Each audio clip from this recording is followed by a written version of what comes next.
Okay, welcome to the 94th episode of an Evolving Man podcast. Today I'm excited to be speaking to Karen Treisman. Karen has an MBE, is an award-winning, highly specialist clinical psychologist, organizational consultant, trainer, author, and trauma specialist who has worked in the NHS and children's social services for several years. Karen has also worked cross-culturally in both Africa and Asia, with groups ranging from former child soldiers, asylum-seeking young people, to those living with HIV/AIDS, and to survivors of the Rwandan Genocide. She is also the best-selling author of several books and workbooks. Welcome, Karen. Thank you for having me. Lovely to be here, and congratulations on 94 episodes. Yeah, thank you. I didn't set out to do 94. It was just one moved on to the next and then the next, and it was like, oh Organic. wow. Have Yeah. to celebrate your 100th soon. Yeah, who do I have for my 100th guest? Let's have a look. But yeah, thank you. I appreciate it. So how I love to begin the podcast is for you to share a little bit about how you got into the work you now do, Karen. Yeah, it was always tricky to answer that question because my work is so multifaceted. So I've probably got different answers for every part of the work, from fostering to adoption to asylum seeking refugee. But I suppose I think we were talking more about the organizational stuff. I'll share. Obviously, I'm a qualified clinical psychologist. And I was working in the NHS, I was working in social services, I was working in lots of different children's homes, and different systems. And I suppose I've always been interested in the power of context and the environment and the system and organizational dynamics. But the more I started working as a clinician, I started noticing, how valued we felt, how appreciated we felt, what sort of dynamics were. If the building could talk, what would it say? And really starting to see lots of burnout and compassionate fatigue and thinking about leadership and the difference it made. And so I started to think about, goodness, we're doing all of these things for the children, but actually, how do you care for the carers and how do you think organizationally? And so I started to and worked in a very traumatized system myself at the time. And it had a huge ripple effect, and I was experiencing lots of moral injury. And so I started really being curious, doing more reading, doing more studying. And then I decided, I started doing more consultation to different organizations. And then I applied for the Winston Churchill Fellowship, which I was awarded, which basically gave me the incredible opportunity to go to 100 different organizations, Wow. which was unbelievable, across 13 cities in America, to visit different organizations and to really look at what makes an organization more trauma informed and infused. What are the different contributions and aspects, and not from a practice level, which was where all my work was, but from recruitment and induction and performance reviews and physical environment.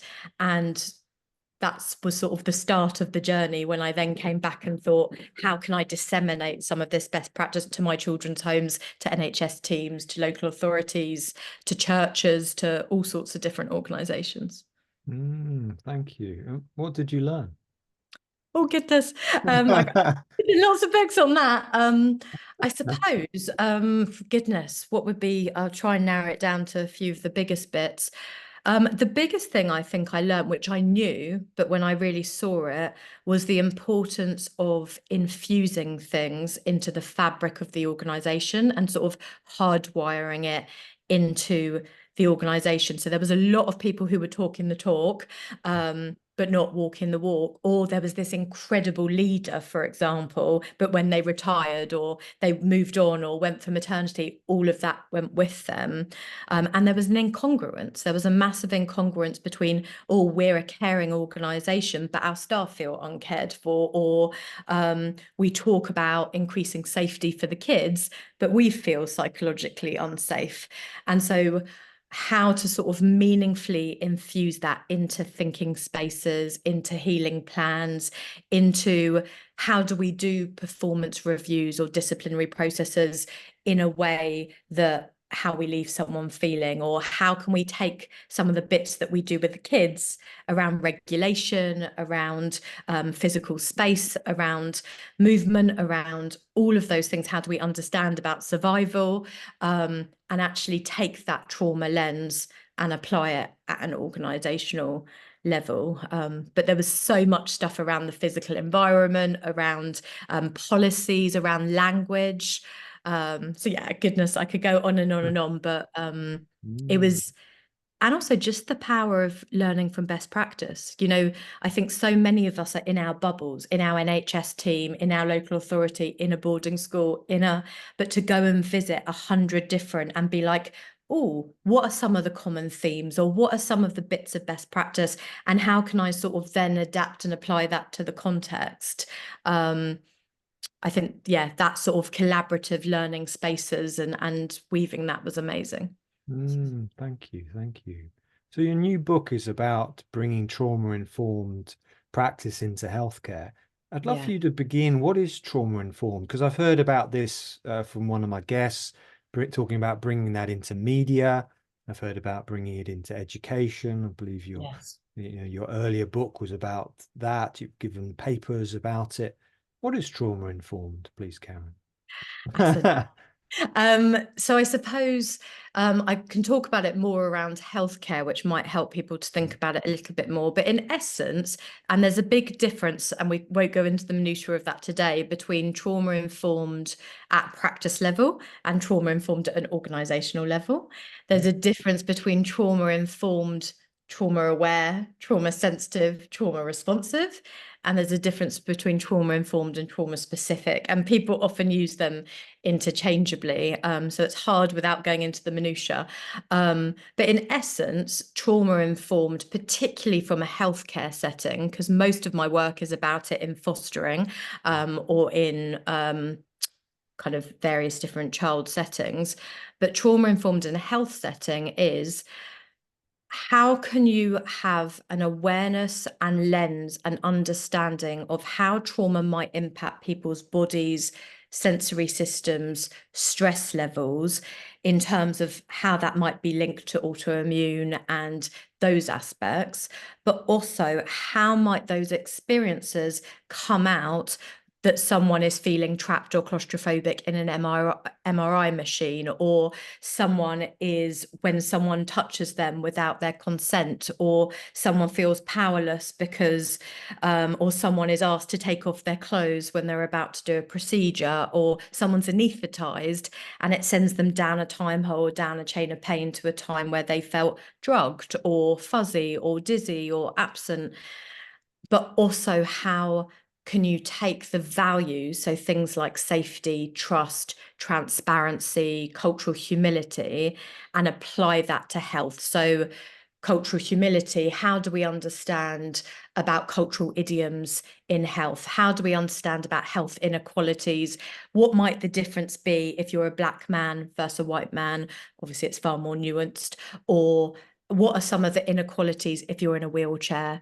So really helping people to have those, how do you take the values of trauma informed and change how you would do a smear test, or how you would do an x-ray, or how you make people feel not like a pincushion or a statistic? And how do we help sort of that compassionate care, that person-centered, that humanizing, in essence? So it's taking that trauma adversity lens and the values and thinking, how can we realize that people might have experienced trauma, or we might not know? How can we have universal approaches? How can we recognize how that might show itself in various survival and adaptive responses?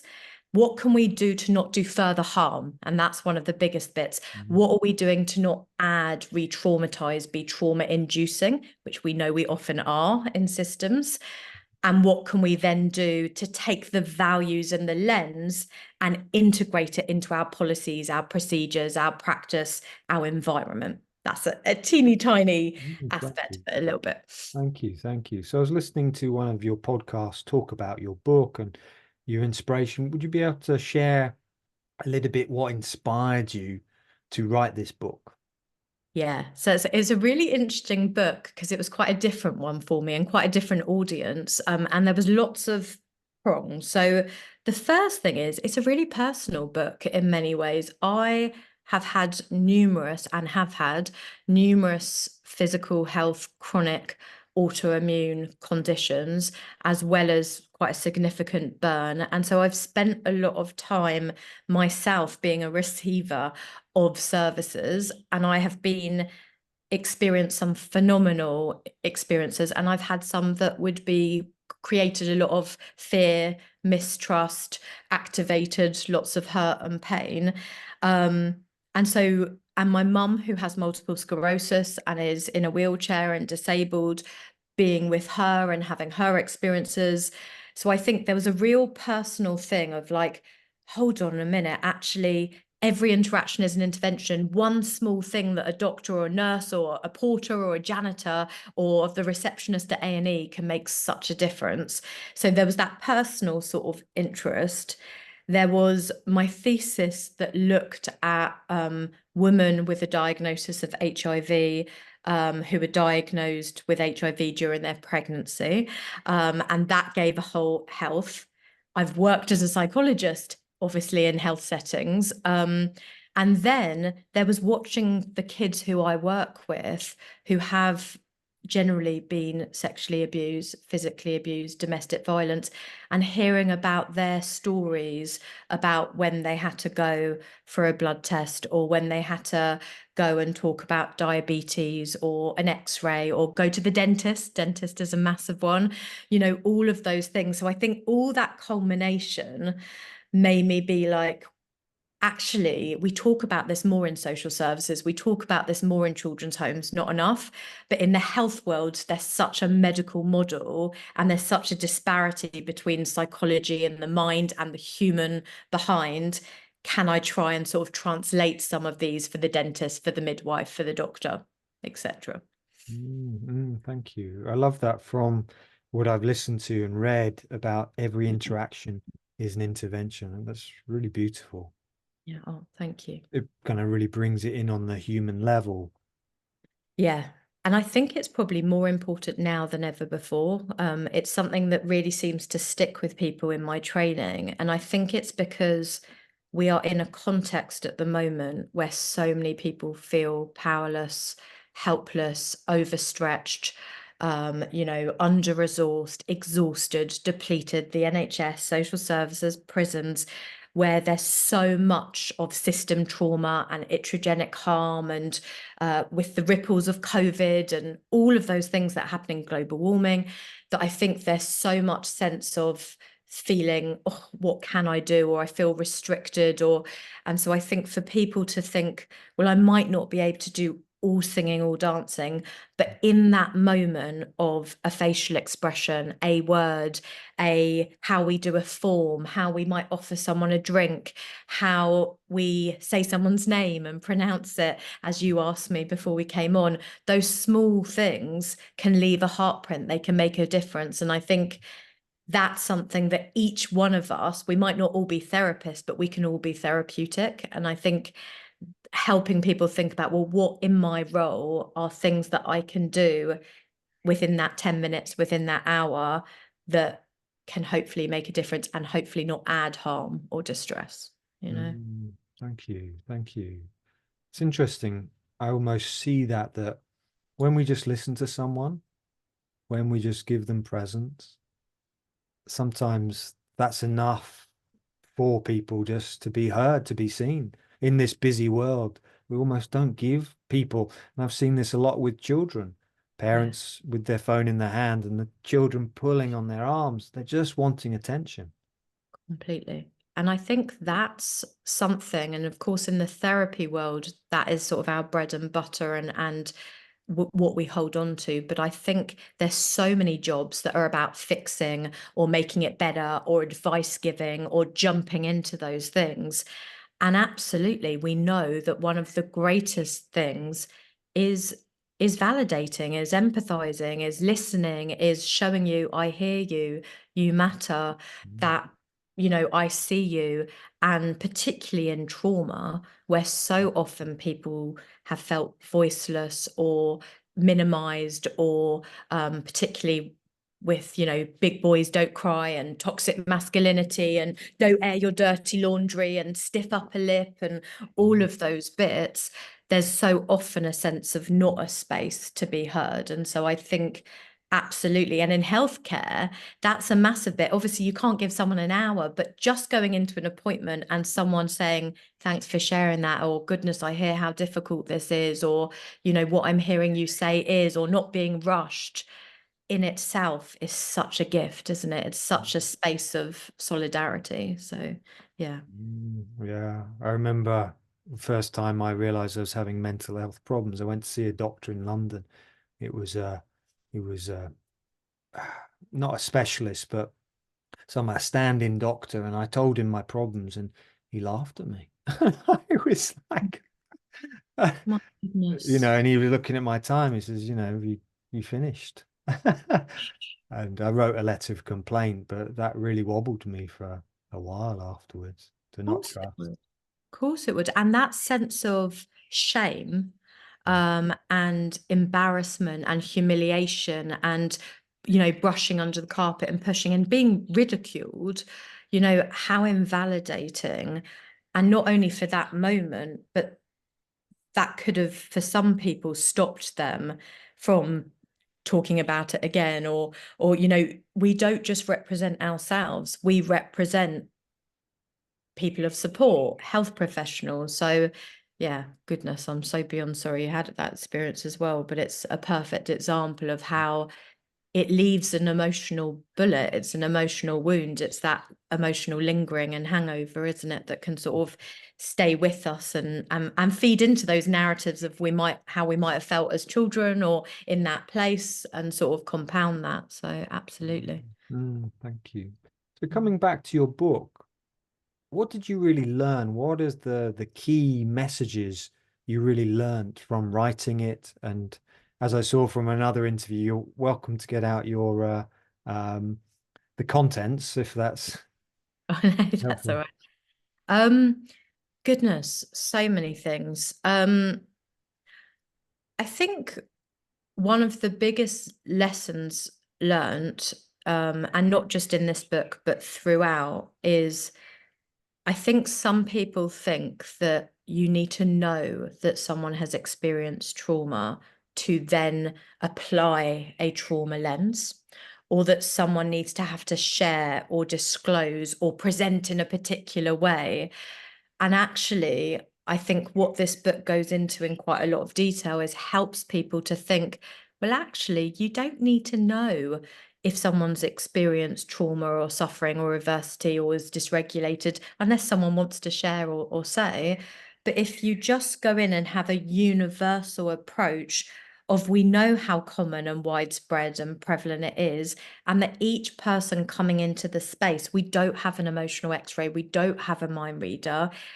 How can we do our examination or our interview or set up the room or the language that we use? How can we think about that for the worst case scenario? What if I knew this person had been sexually abused and I was about to give them a smear test? Or what if I knew this person had been forcibly undressed and now I'm having to tell them to get undressed for an x-ray?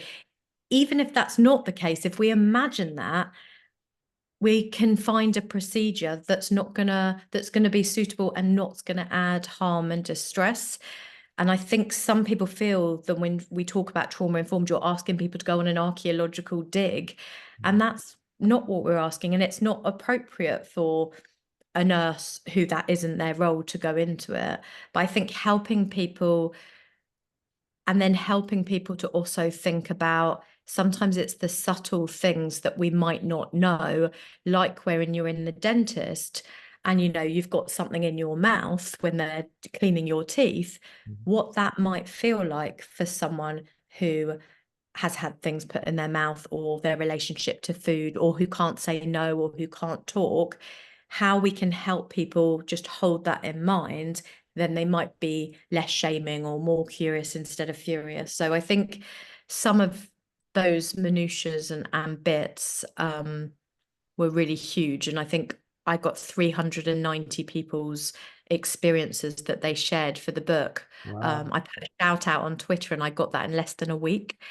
And it was unbelievable from all different countries, from all different settings, HIV, cancer, diabetes, loads from pregnancy and fertility and all sorts of things, burns. But for people to share, but as we know, one of the biggest things that makes a difference is communication. You know, what is the language that you use? What information do people get? How are people prepared? How are we not using, as you experience, shaming, invalidating Mm. communication? You know, how do we make people feel? So yeah, huge amounts. But also I had to do a lot of research about the impact of health and trauma, and there were so many interesting papers about ones about the links from childhood trauma with migraines, with chronic pain, with how it can impact the trajectory of certain conditions like sickle cell or lupus. Yeah, so there was just so many and incredible stuff about and very sad stuff around the discrepancy and the disparities around how we treat different people, the ageism, the ableism, the racism within services. And if you're deaf, if you're blind, what is that like accessing health services, and how are we trying to think about sort of making services more accessible? So that was one of my favorite chapters, actually going into the minutiae of that a little bit. Thank you. Thank you, Karen. So if there's a doctor, a nurse, someone who's working in the healthcare, dentist, what would you say you've learnt that might be able to help them understand being more trauma informed?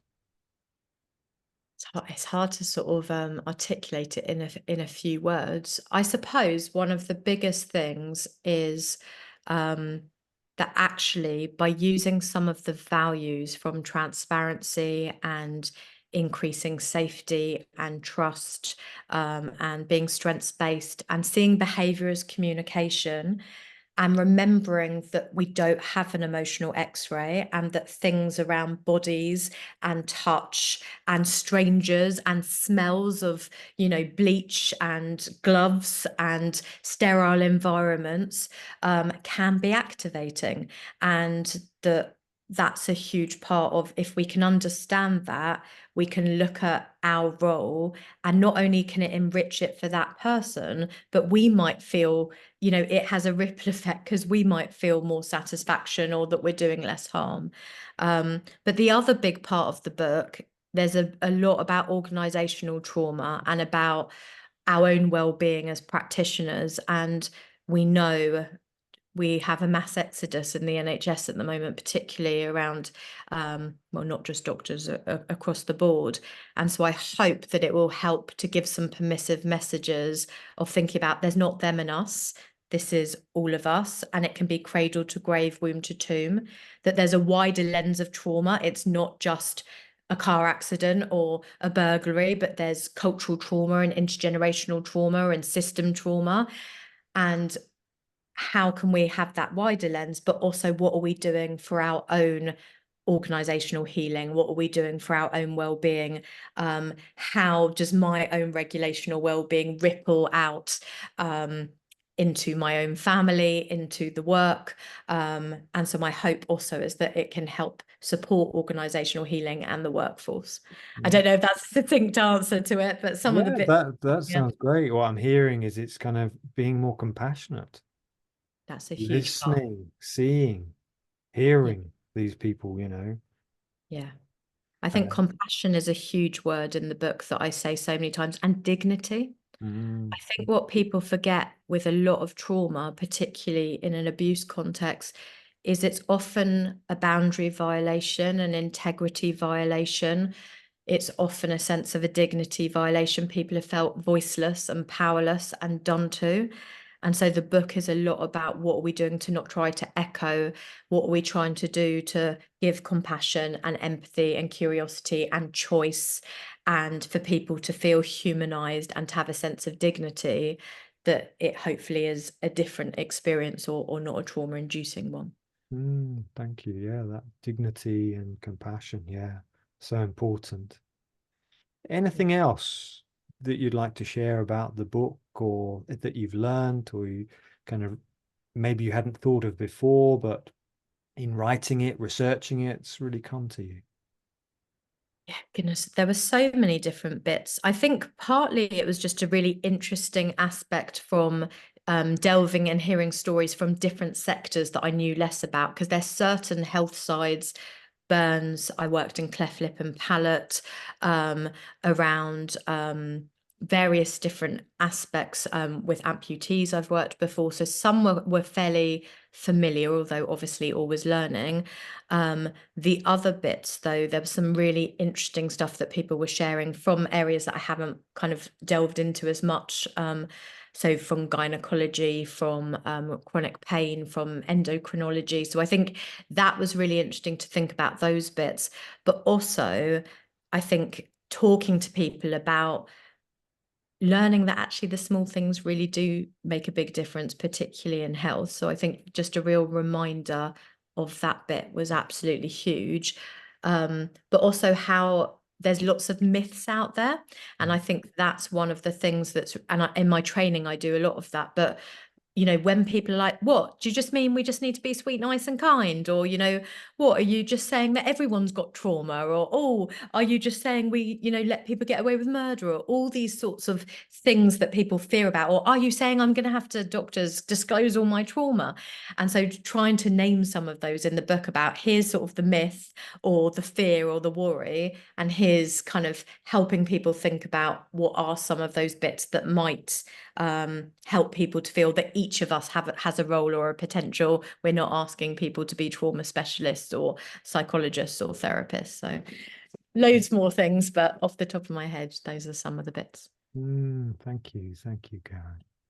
So I would love for us to move in and talk a little bit about parenting, caring for children. Mm. I'd love for you to share some of your experiences, you know, and especially traumas around the educational settings. Oh, goodness. In terms of the sorts of things that people might see or patterns or Yeah, attachment things, it's like, because I mean, a lot of my guests, a lot of is around boarding school or the yeah. education system. And so I'd love, I think the book before this was about uh, kind of trauma and in kind of the education setting. So I'd love you to segue into that a bit. Yeah, I mean, there's so many aspects and there's so many parallels, because I think there's something about the school culture actually, and the messages and the discourses and the narratives, and if the school could talk, what would it say, and what's its personality, and about school teachers' well-being and teachers' ability to have reflective and thinking spaces and their well-being. But as we know, I think school, there's so much around. I don't use the word bullying usually. I talk about school-based abuse. I think if we were experiencing the name calling, or at home it'd be called emotional abuse. So I often talk about school-based abuse. But as we know, what it's like to go into a school that often is a sensory overload, and then we've got those children who shrink from the world and retreat and clam up and make themselves invisible and have learnt to numb or dissociate, or to just have to, retreat into their mind, psychologically fly away.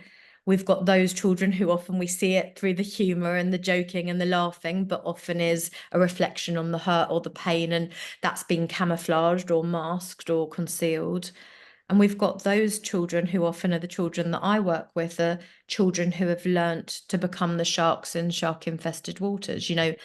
Better attack than be attacked, better hurt than be hurt, better to be angry than to be sad.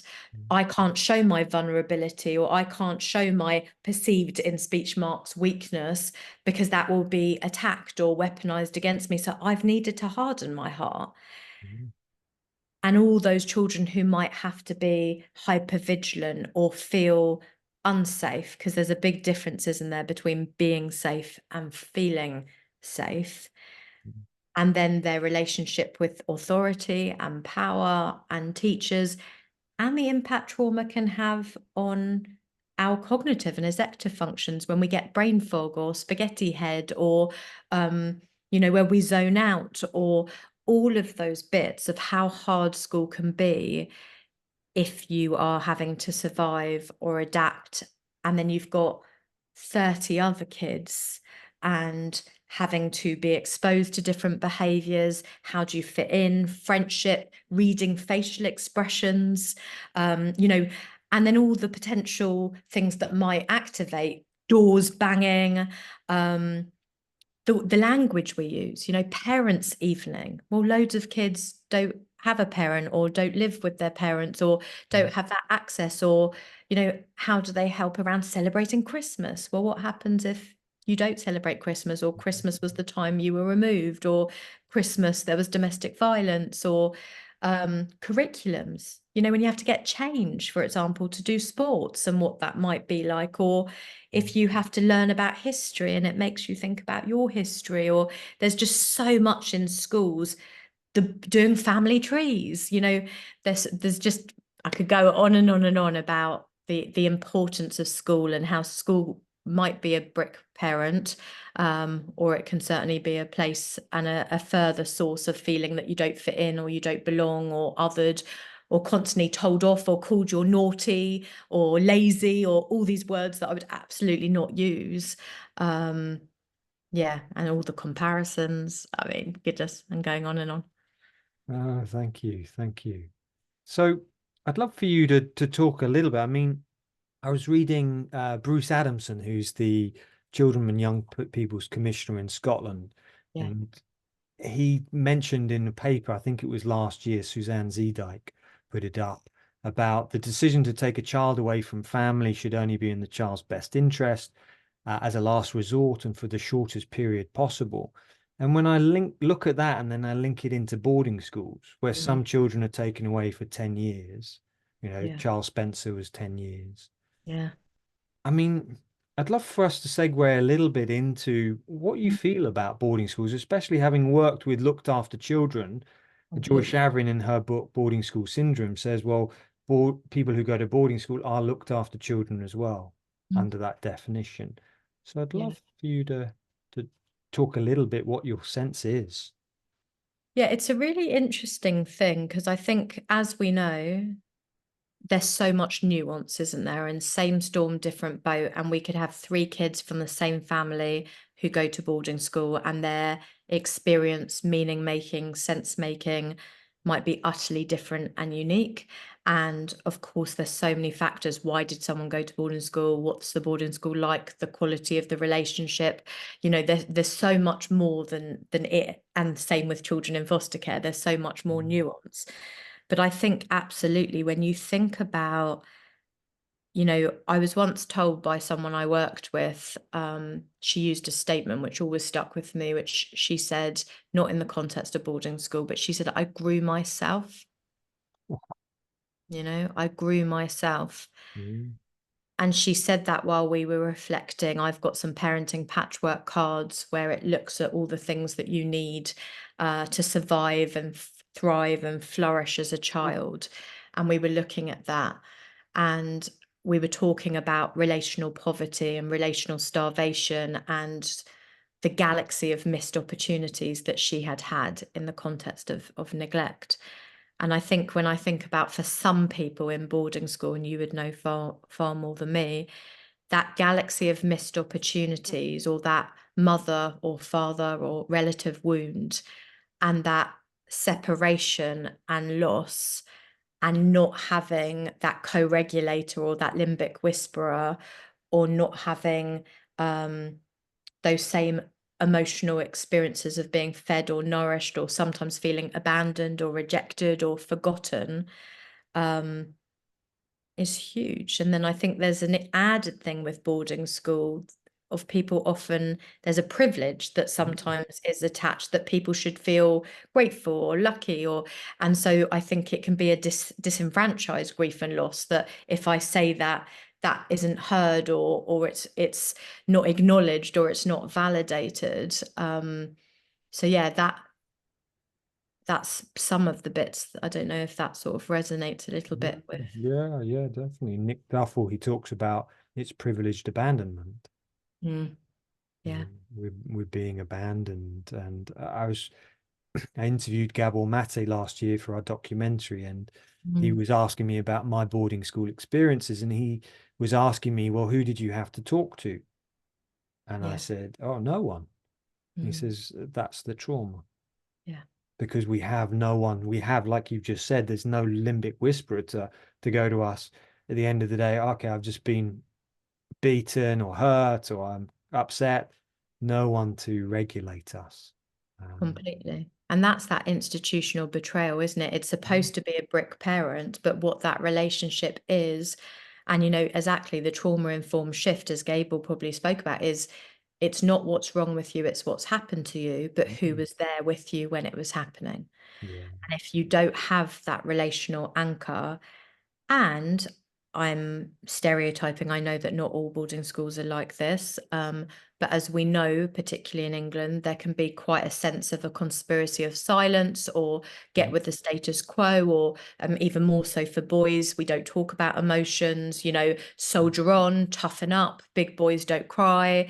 And so where do those feelings or emotions go, or where do you learn those different skills to be able to name or say or share? And of course, if you are experiencing school-based abuse, or if you are feeling you don't belong, or you don't fit in, or you're being othered, there's not a retreat, or there's not somewhere to go, because that sense of feeling potentially trapped, mm, because the place where you are, that's the place that you're relying on for all of your needs to be met. Thank you. The word trapped is interesting. I've got a whole bookshelf here of biographies of ex-boarders. Bear Grylls, he says he was like a prisoner. Mm, John Peel, he says, inmates. Stephen Fry saying prison was like boarding school. And it's so interesting that so many of them use exactly the same language yeah. in describing their experiences. And Joy Shaverin says the ABCD of boarding school syndrome, the C is captivity. We can't Wow. escape. So that you say that trap, that kind of really Yeah. resonates. That's such an interesting thing, because of course in childhood trauma, when we think about relational and developmental trauma, we often talk about the powerlessness, the trapped, the terror, the overwhelm. So that sort of really fits with that sense of this double bind and this inescapable, but you're sort of marinated in it. Mm. um, and then mixed with the disenfranchised, because it's kind of with the privileged, as you said. So all of those scents. And also, I just sometimes wonder with boarding schools, and it'd be interesting to know sort of your sense, or from the research. I work a lot in children's homes, and that sometimes the largest one that I've worked in is 24, but that's quite unusual. Usually it's 4, 5, 12. But that's a lot from a group dynamics point of view. From a sensory overload, particularly even more so if you're neurodiverse, but from trauma to have to constantly have meal times with all of these different people, and to get changed with different people, and sleeping with different people, and having to, that's a lot of, if you think how complicated it can be with brothers and sisters of 2 or 3 or 4, and then to have all of those people. And I'm someone who really likes my own space. I'm Me quite an too. internalizer. Yeah, and I don't like kind of loud noises or overcrowding. I find it gets too much, even with a few people at dinner. And so I just can't personally imagine what that must be like, being in a setting constantly surrounded, and having all these different relational dynamics to constantly, and how exhausting that might be for some people. I'm sure other people really like it and have a whole, friendships and all the rest. But yeah. Yeah, thank you. Yeah, my dormitory, I think it was 30 boys in an open dormitory the first five 5 years, and then the sixth and the seventh year I had I shared a room the 6th year. The 7th year, I got a room to myself. Couldn't lock it, but I could close the door. So that was, yeah, first. And, you didn't have doors on toilets or showers or baths. And not until we had a shower curtain when I was 16. So, and Wow. then dining hall, in our dining hall, it was 800 eating at the same time. My goodness. Oh, Yeah. that just, and that then you add into the mix people's relationship to food, the smells, the sounds, the unpredictability, the being watched. Yeah, I mean, that is just talk about a tidal wave of a sensory tsunami in that, and feeling watched and all of those bits. And then I was just thinking about sleeping with 30 people in the room, let alone if there's someone crying or snoring or sleepwalking or, you know, who just needs a bit of space. Like, how do you get your individual needs met? And Mm, that's that sense that probably gets lost so much, kind of who are you as a unique individual? Like, what makes you tick? What makes you sparkle? What's important to you? And I imagine so often that, there's that quote, to the world, you're one person, but to one person, you are their whole world, mm, you mm. know? And Yuri Bronfner says everyone should have an adult who's irrationally crazy about them. Yeah, And I definitely. just wonder how that happens when there's, so many children in one place. Do you get lumped together, or your individuality gets squashed or suppressed, or, that there's not a space to discover your identity and what's important to me and who I am? And I'm sure other great skills for some people can come from that. But yeah, just, Mm, just making me think. yeah. And I think that's what I see with our leaders is our leaders, they've been squashed into this certain mold, Yeah. which is lacking empathy, which shows no emotion, which Mm, is analytical but not emotional. yeah. And Professor Damasio talks about how if we don't have emotional information, we can't make good decisions. Yeah. And I think Stephen Porges says we can't interpret facial signals if our hearts are shut down. And that's one of the first lessons you learn in these institutions. And Yeah. then our leaders, and so many, that's part of my research, is the man who has created ChatGPT AI. He was Mm, at boarding school age 10 till 12, and he was really badly bullied. yeah. And there's so many of these people in positions of power who have So had these very dysfunctional upbringings.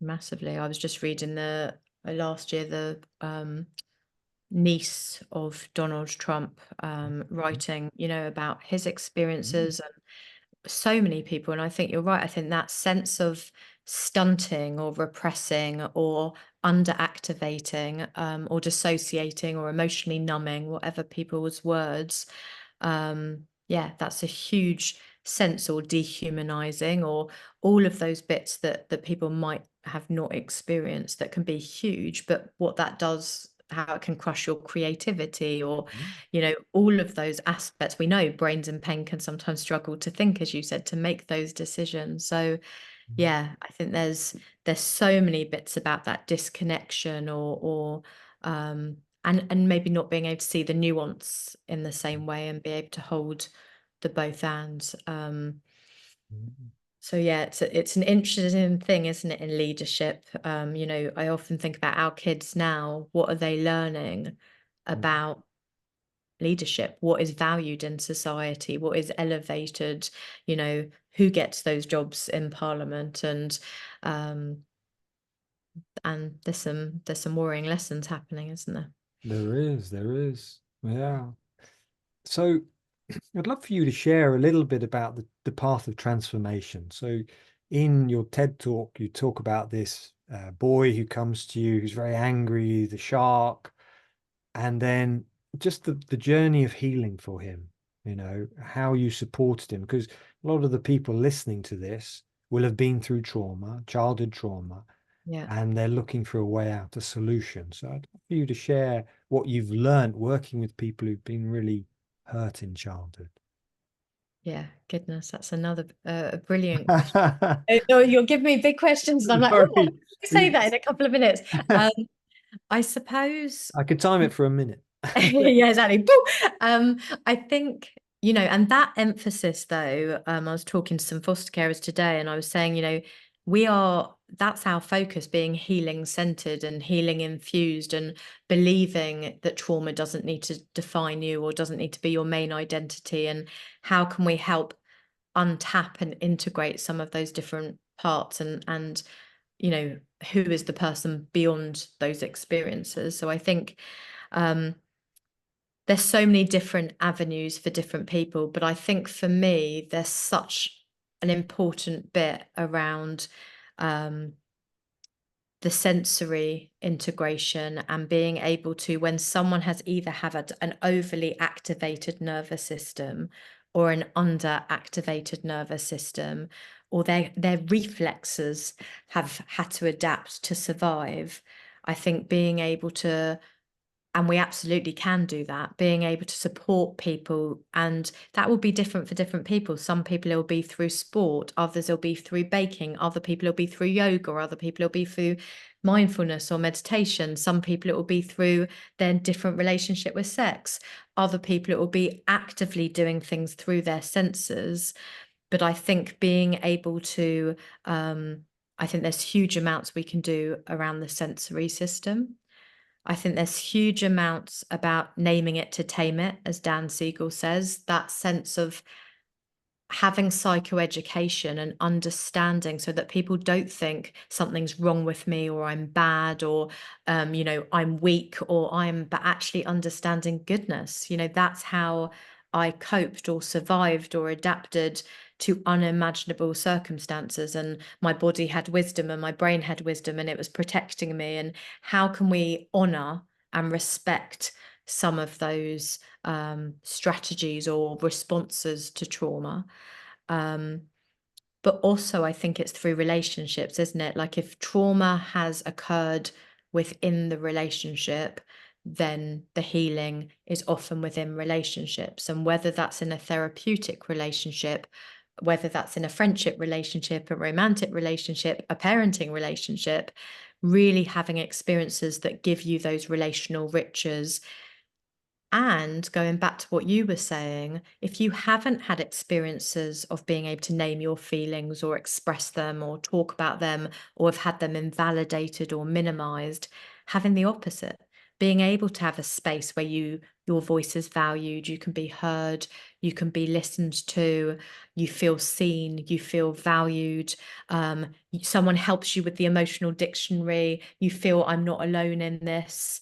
That's so huge as well. And of course, then there's actual tangible stuff around, whether it's anger, whether it's grief, whether it's nightmares or flashbacks, that are certain skills and strategies. But I think there's so many people who are able to transform on that journey. If you think about the butterfly and the caterpillar, but also thinking about the adversarial growth, what has been the thorny and the painful and the difficult bits, and what are some of those bits that I might use to break the chain of pain, or to parent in a way that I didn't experience, or to use that for meaning making or social action, or to have a sense of being the cheerleader for someone else or being the advocate for someone else. But yeah, so many bits. I guess it's hard when it's general, but don't know if any of that speaks to you a little bit. Yeah, definitely. I see that. I think it's Stephen Jenkins' work of post-traumatic growth, Yeah, and this idea, and Robert Bly talks about that in his book about the wound is our gift. That's yeah, where we give. And I think I see that, if we can move through, grieve, as Judith Herman talks about, that yeah, grieving process, then if we can bring that back to society, what's the gift? Make that meaning making. So yeah, that yeah. makes a lot of sense to me. Completely. And I think that, we talk about post-traumatic growth. I often talk about adversarial growth or Mhm. adversity activated development. Doesn't mean that we deny the hurt, the pain. We need to sit and acknowledge that. But what are some of, whether it's grit or determination or empathy or compassion, how do we sort of harness and acknowledge and cultivate that as well? But as you say, I think with trauma work, the grief and loss is so huge. And the grief and loss, not just tangible things, but the disenfranchised bits, or the bits that are symbolic or metaphorical, the grief and loss of trust or safety or of your innocence, or, you know, that galaxy of missed opportunities. I think that's such, and you would talk about Judith Herman, and obviously she talks a lot about safety. But I think we miss sometimes when we talk about safety, because I think people often think about kind of feeling physically safe, which is important, obviously. But there's the moral safety, there's the cultural safety, there's the ideological safety, there's the relational safety, but there's the felt safety, there's the internal bit, isn't it, of how do we feel? We can move to different environments or places, but how we feel internally in our bodies. And I think that's another sort of huge component or element of it, you know. Yeah, interesting. I had a breakdown before we began recording. We were talking about Africa and a post Ghana. It was 2001. I had a breakdown in 2002. I was living in a Buddhist monastery. I had a mental breakdown, and I found there it was a safe environment. There was an elder, the abbot, and I just felt held, and that was the point that I started to grieve, because I felt safe. And I noticed with a lot of people who've been through trauma, they've dissociated, they really struggle to connect to that grief. In your Yeah. work, how have you helped people to connect to that land of tears, to grieve again, Karen? Yeah, I think you're so right in terms of not only that wisdom, but feeling held and contained. I think dissociation is a really tricky and hard one, because it's, I often ask people, when has the dissociation been your friend? You know, when has it helped you? When has it supported you? When has it protected you? When have you needed it? Because we need to honor it and we need to respect it. And if it packed its bags and it left tomorrow, what might we miss about it? What might we face? What are the worries? Because the fear is sometimes, goodness, well, if I feel, that's going to be painful and that's going to hurt, and I might have to confront things that are really wounding. And that's really scary, particularly if you've functioned or coped by numbing or by separating. But I think it's sometimes the psychoeducation first, and helping people to realize, for example, the great thing about dissociation is it's genius. You know, it anesthetizes our mind often, so we don't feel some of the hurt and the pain and the bad stuff, which is great. My next book is actually for children who dissociate, called Taya the Tortoise. Really? Yeah, I'm working on it at the moment, Well, which is for kids who clam up and retreat and dissociate. And one of the bits I'm saying in the story is, you know, the great thing is, if you put a bubble around you, or you put the drawbridge up, you're stopping some of the bad coming in, which is great. It's your friend. But we also stop the joy and the happiness and the magic and the connection. And it's those bits that, you know, when we numb our feelings, we might not just numb the feelings of pain, but we might numb lots of different feelings, or we might numb certain connections or people getting close, but then we might stop other people getting close. And so I think helping people understand and honor what it is, why it's responded, why someone needed to do that. And then so much of the work is around, as you said, feeling held, contained, listened to, supported. But also, we don't take down walls until we honor why they were there, and until we're in a place to, brick by brick, chip by chip. And some people will not be in the place to do that, and some people it'll be bit by bit. And sometimes I think we first need to find a way to do that from a body-based sensory point of view, before, but also for people to start connecting with what might I be missing, or what might be some of the benefits of connecting or letting some of that in, can sometimes really help people to start thinking about, okay, so rather than all relationships can be scary or rejecting, to some relationships might be rejecting or scary, and other relationships can be really helpful or beautiful or reparative.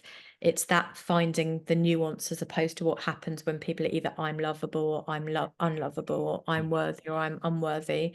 We're trying to support people, I guess, to find there are times that I was made to feel unlovable, and there's been times where I have felt lovable, and how can I hold both ends, you know? Beautiful. I love that.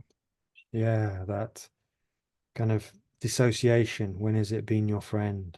Yeah, I think I probably could talk for another hour about dissociation. Completely. Well, maybe we need to do a whole other Yeah. episode on that one at some point. Yeah, well, when that new book comes out, let's Yeah. keep in touch. And I worked as a teacher. I worked with Mm. did forest school, and I worked with children in care, taking them into Mm. forests, and found that so healing. And it's just them regulating their nervous systems after having a terrible time in their home, coming Yeah. into the forest and being able to run around, just Yeah. like you know. I Um, am such a lover and advocate of forest school. I think it's absolutely amazing, and I'm all for nature and that integration. And I'm with you. I think those sorts of things can be so an arts and the creativity and just so connected. So I love that you did that. Yeah, I was doing a rites of passage with a group of teenage boys a couple of weeks ago, and we ended up doing some stuff out in the woods, like games, and they loved it. At the beginning they're like, "No, not interested," and then after a few minutes, like, "Yeah, let's run around." I love So that. the And I adults as well. And I so find you get the best out of people. And most of my work, which we'll save for another time, but most of my work is using puppets and masks and play with adults as much as children. Because I think that so often we intellectualize, or it's really hard to find the words. But if we can express it through arts or creative, or not having to use words, or at semantic or embodied level, it taps into something in such a different way, doesn't it? It's kind of a different language, different communication. Yeah, yeah. I could go down another tangent about creativity, but I'm Yeah. aware of time. Yeah. As we start to wrap up, is there any last words you'd like to share?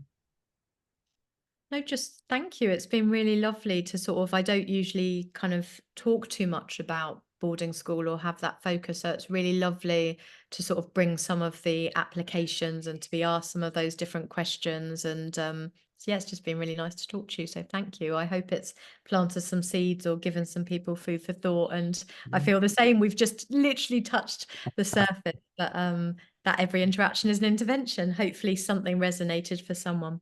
Yeah, I'm sure it's been very powerful. Thank you for the work you're doing all over the world, and especially with foster carers. And as I said, my sister's just stopped, but I know it's so important the work you're doing. So thank you, Karen. Thank So you. And what you. I'll put links to Karen's website, connections, and to her books in the description. So please do go and buy a copy of her books, as you've done lots of different books. So thank you. Oh, thanks so much, Piers. Thank you. Okay, take care. Bye bye.